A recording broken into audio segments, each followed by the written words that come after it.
Hello, shalom, and marhaba. My name is Robbie Berman. I'm your Israeli tour guide, and I want to share with you a few secrets about Tel Aviv. My addiction to buying books has brought me to many really amazing bookshops throughout Tel Aviv, and I want to share with you 3 or 4 of them today. 3 of them happen to be situated all in a 1-block radius. I'm here at Halper's bookstore on 87 Allenby Street, and it's just an amazing place. It was started in 1991 by Halper, a New Jersey resident who made Aliyah, and it's almost like a Shakespearean company from America here in Israel. It has over 60,000 used books, and you can find everything.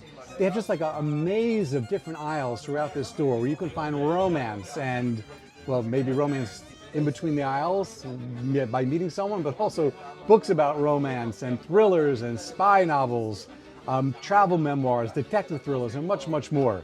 The added extra benefit is that Halper, the founder and owner of the bookshop, he's really a very affable guy, very nice, a lot of fun, and you can just come here and schmooze with him and hang out. It's really a great thing. And actually, occasionally on a Friday, he's actually going to have a kiddush, and he brings in whiskey and herring and crackers and olives and pickles, and it's really a nice social gathering here on Fridays.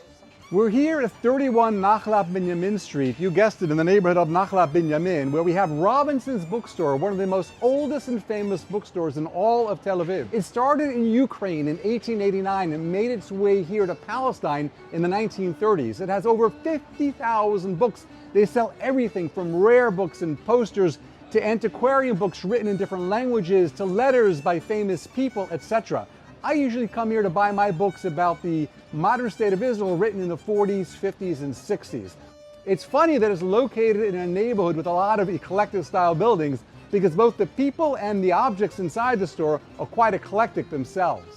Right after the creation of the state of Israel, an Iraqi Jew by the name of Nissim Bachar came here and opened up Dosteyevsky bookshop on 88 Allenby Street. It used to be in a store, but right now it's all outdoors. It's a fun place to peruse books because it's a walk down memory lane. If you're into nostalgia, you're going to love this because whatever Nissan didn't sell, and whatever his children didn't sell, and whatever his grandchildren did not sell, they kept. So you can find everything here from newspapers, periodicals, and comic books going back to the 1940s. Our last stop on this tour at 33 Margoza Street in Yafa, not exactly Tel Aviv, but in Yafa, we find the famous Yafa Cafe. It was started almost 20 years ago by Michel Rahab, a Christian Arab. It's a store which is both a coffee shop and a restaurant and a bookstore. They sell Arabic books, English books, Hebrew books. It's become a real cultural hub in Yafa. It's a place I highly recommend that you visit. It's located at 33 Rabbi Yehuda Margoza Street. He was the first rabbi in 1848 to plant the first Jewish orange orchard in Palestine. Here you can find a lot of really great books on history, language, and culture, and actually in the shop themselves they offer Arabic classes, which is also a lot of fun. So if you're looking for a real cultural experience, food and books and language, this is definitely the place to come. This place holds a special spot in my heart because it was the first bookshop to sell my book that I wrote, a collection of Arabic idioms in the Palestinian dialect, which is called Min Tak Tak. I hope you enjoyed our tour of a lot of the cool bookshops in Tel Aviv. There are a lot more, but these are some of my favorites.